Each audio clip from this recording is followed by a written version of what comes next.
So welcome back everybody to Real Edutainment. Just like we conducted one of our sessions for class 10 revision, today's session is only for class 9 where we'll speak about the paper pattern. We'll talk about the key concepts, how to remember, the timeline and how to go about with the paper presentation. So let's start our session today. So just the way we all are aware of, we first start with the paper structure. Okay, so we all know that overall the paper is for 80 marks provided by 2 hours. So here you have two parts. You have 30 marks and 50 marks. Part 1 is a compulsory slot of the questions where you cannot come up with any options as such. Okay, so 30 marks is a compulsory question where you have 16 marks of MCQ and 14 marks of 2 marks answers. Then your part 2 consists of 50 marks where you have structured question. Okay, now this 50 marks are split into 2 where you have civics and you have history. So civics is for 20 marks, history is for 30 marks. Now let's talk about how to come up with the answers. When you frame your answers, see to it that you strictly stick to the council syllabus. Okay, whatever is the council approved syllabus for this particular year, go through that once. Then we write about the key elements here. The answers has to be precise. Okay, point-wise answers with exact technical keywords. For example, because it is a subject of history, majority of the time we go with the flow. We keep writing additional storytelling kind of answers to it. But remember, this is not your language paper. Hence, no storytelling. We only pay attention as per the ICSE boards and the moderation. What is expected are the key words, the formal tone, the formal words which are mentioned into your textbooks. So we stick to that. So examiners prefer exact terms over lengthy descriptive paragraphs.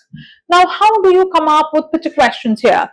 Accept compulsory source, picture-based questions in history. This is something which can be expected. Then you have key visuals. All right. So when we come across the slides, I'll show you a few of them. So here you have Great Bath, Ashokan Pillars, Stupas, okay, or the Nalanda ruins. You need to identify once the image is put up to you. Okay, now just like the other sets of papers, your history paper will also have questions which are competency-based questions. Okay, where you talk about recall, you talk about understanding, you talk about analysis, and last you talk about is a global question. Okay, so first we start is how do you reduce your burden when you have a longer syllabus to learn, to go about? How do you prepare yourself here? So first, focus on causes and the result. History is all about cause and effect here. Okay, so avoid reading long biographical narratives.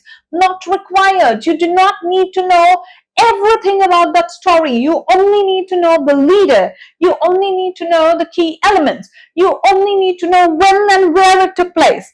All right, and what was the cause of it and what was the result of it. All right, so history is all which talks about why it happened and what was its impact on the society. So talk about comparative tables, study early versus later Vedic period, Jainism, Buddhism. Okay, so we come up with differentiation so that it is easy for you to revise, come up with mind maps, prepare timeline for yourself. Okay, so stick to the syllabus, ignore extra chapters or extra ruler biographies not listed into the official scope here. That means the scope of the council here. We move further. The next we talk about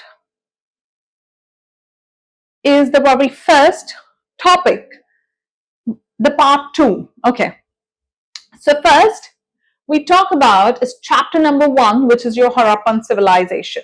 Okay, Harappan civilization is a very lengthy chapter. There are too many things to remember. Okay, but what is more important here is you need to understand the urban bronze culture here. What is important is to know the town planning, what made them extremely stand out of all the other civilizations here. Okay, so second you talk about is the citadel, how they planned the entire city. All right, how did they have a public meeting, how they had two different sections where they had one was only for the aristocrats or the royalties and other was generally for the public meetings.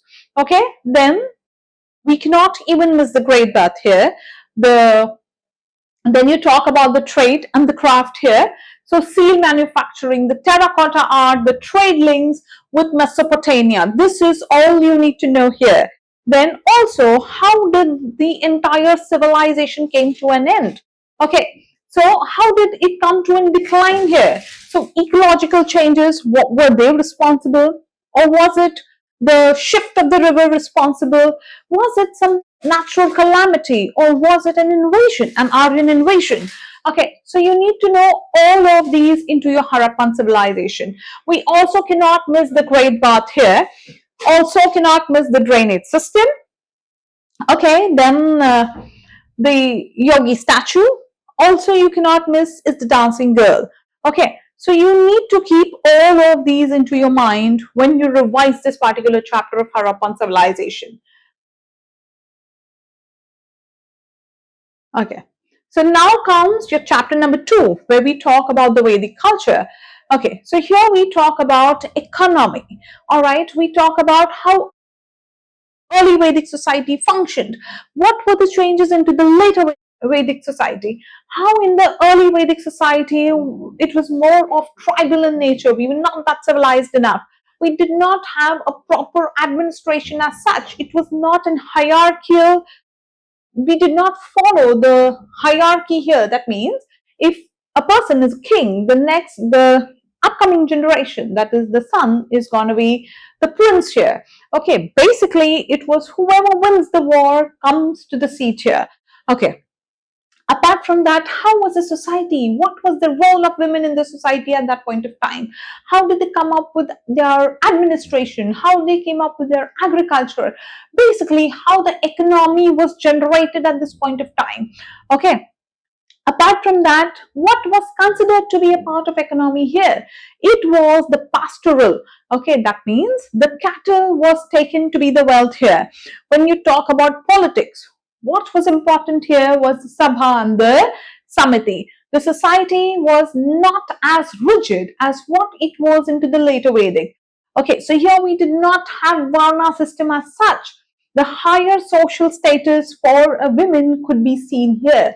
Men and women accessed same amount of rights here. Okay, so women were not considered to be the second gender of the society here. Okay, whereas when you talk about the later Vedic period, agricultural settlement economy is what we see here. Where were they more settled? They were more settled towards the Gangetic plains.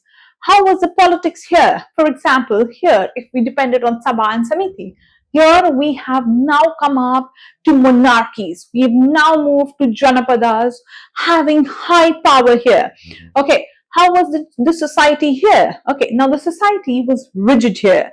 We came up with Varna systems. Apart from that, the gods that we worshipped here were not similar to the gods that we worshipped in the early Vedic period. In the early Vedic period, people worshipped the elements of the nature, whereas in the later Vedic period, we came up with Brahma, Vishnu and Mahesh, the concept of Brahma, Vishnu, Mahesh here. Okay, so here you had, apart from that, in the early Vedic period, we did not have the dominance of Brahmanas, whereas what is to be observed into the later Vedic period here. Moving further to it. Okay, now next topic is Jainism and Buddhism. Okay, now for Jainism, okay, we need to know the rise of it. Okay, so what is important here is cause of rise, that is complex Sanskrit rituals and animal sacrifices, which we had taken it or which the society accepted from the previous chapter that we came across, which was the, which chapter was that? It was the Vedic period here. Okay, so we all know because the society was religious, people came up with different ways and performed different rituals, yagnas, animal sacrifices. Okay, so what led to Jainism and Buddhism? What was so different with these two religious groups? Why people started opting for Jainism and Buddhism? Because Jainism and Buddhism did not give them the kind of feeling of being untouchable. Okay, so people who accepted basically were the ones from the Shudras, because here you did not have the Varna system. Every individual in the society was as important as the other here. Okay, so the religion was not complex at all. They did not believe in idol worship in the first place. Hence, if I want to please my deity, I will not have to come up with any yagnas. I will not have to perform any more rituals. I will not have to come up with any of the animal sacrifices here. So caste discrimination was by the priest class. So need of a simple vernacular teaching is what was lacking into the society at that point of time. Hence, Jainism and Buddhism made it very easy for them to go about. Okay, so what are the key elements here? First, ahimsa. Okay, ahimsa means we're not going to come up with any more sacrifices of the animals here. Then what was the ultimate goal of every individual? They did not believe into the cycle of, what they believed was coming up with nirvana. Okay, if your deeds are good, if the karma is good, finally you will come up with nirvana, that is, you will gain moksha here. Okay, so Jainism, the founder was Vardhaman Mahavir, and they strictly stick to the ideology of non-violence. So here, what do they believe in? The Tirthanas believe into right faith, right knowledge, right conduct. Whereas in Buddhism, the founder here was Gautam Buddha. They believed into the Four Noble Truths and the Eightfold Path. I'm sure you all must have come across this, because this is the most important part of Buddhism here. So reach out more and more to these points, focus on these points, see to it that at least you know the basic concept of it here. And they practice the middle path, that is, avoiding anything which is against the extremes. All right, so this is how Jainism and Buddhism, what is important here.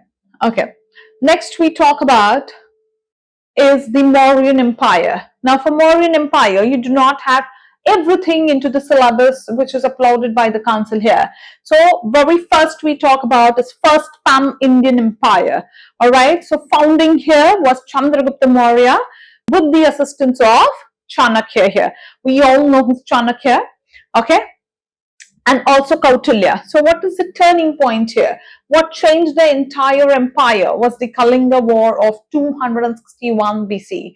So which transformed Ashoka from war to accepting or being the follower of Buddha here, accepting Buddhism here. Okay, and then what is important is Ashoka's Dhamma here, the administration. Okay, also what is important is the stupas that we've come across. All right, so this is all you have for Mauryan Empire. So pay attention to all of these. Okay, also get your chronological order done when it comes to the family tree of the Gupta Empire here. All right, next we start is the Sangam age, that is the Guptas. The Sangam age and the Guptas here. All right, so I've just come up with both of them because the syllabus is very concise. It's not too vast. So for Sangam age, the context here we stick to is classical Tamil period, which was ruled by Cheras, Cholas and Pandyas. So when these three meet together, hence we call it as Sangam age. All right, what is important here? The three Sangams. Okay, that is the assemblies and the economy that we need to focus on. When you talk about the age of Guptas, okay, Gupta is known as the golden period or the golden age here. Okay, why? Because Guptas brought a lot of political stability. There was the administration was too good at this point of time. Okay, so golden age. So we talk about this. Then the culture and the science, specifying the Kalidasa, the Aryabhatta, that is the contribution towards the society here. Obviously, how can we miss out the Nalanda University here? So these are the important aspects from this chapter. Also the art, the Ajanta paintings, then the iron pillar. You cannot miss out on any of these here. All right. So this is all we have for the important concepts of history here, or the important topics that you need to pay attention on. Now we next proceed is to civics. Okay, the first we talk about is our constitution, silent features 1 and silent features 2. All three go hand in hand connected. So our constitution, what do you actually need to know? Now preamble is something that you don't have. All right, so we only come across the Constituent Assembly. This is very, very important for each particular individual to know. Okay, right from the drafting committee. All right, then we also talk about the when was it adopted, or the importance of 26th of January 1950. So you can expect a lot of global questions when it comes to the enforcement of January 26, 1950 as a Republic Day. Expect a lot of global questions here. All right, talking about the salient features. 1, what is important here is the concept of single citizenship. Then what is the universal adult suffrage? How every individual gets the right to vote after 18 plus years. Is it a fundamental right? No, it's not a fundamental right. Fundamental right is something which you get right from your birth. Okay, so this you get it after 18 here. Okay, so fundamental rights is what we talk about here. That is talking about the rights, all the fundamental rights that we have. So get your concepts thorough with the fundamental rights here. Then when we talk about silent features 2, we talk about the socio-economic guidelines. That is how non-justiciable can it be. Then the fundamental duties that come along with us. See, it's very easy for us to talk, oh, this is my fundamental right. The way we enjoy a fundamental right, nothing comes for free. So once you access your fundamental rights, there are certain duties which you have towards your nation. So we talk about fundamental duties here. And lastly, you talk about federal, how it is federal, okay, with strong center bias here. So these are the most important topics that one needs to know into your history and civics. Prepare yourself well, all right? See to it that when you frame answers, every answer has a header to it, okay? Be precise, use a lot of keywords if possible. If you have time, underline the keywords there, all right? Highlight the key terminology, or like citadel, ahimsa, then you have the writs, all right, etc. The last 15 minutes are to be re-verified. That means you will go through your answer sheet once again. You'll see if you've missed out on certain questions. Apart from all of these, see to it that you mention the correct articles. You come up and mention the correct formal term, especially when it comes to civics. All right. So, quote constitutional parts and articles, highlight the key terminology. The last 15 minutes, you will come up with re-verification of questions, especially your question numbering. All right, and the subparts, whether you've mentioned all the subparts. Go through it, see to it that whether you've given the correct question numbers there. All right, so apart from all of this, history is vast, but that doesn't mean that it is difficult. All right, so be focused, pay attention towards the key terminologies. Don't try to learn everything at the same time. Do a little bit of smart work. Okay, we come up with clear concepts here. All right, and apart from all of this, prepare yourselves well, and all the best for your upcoming exams.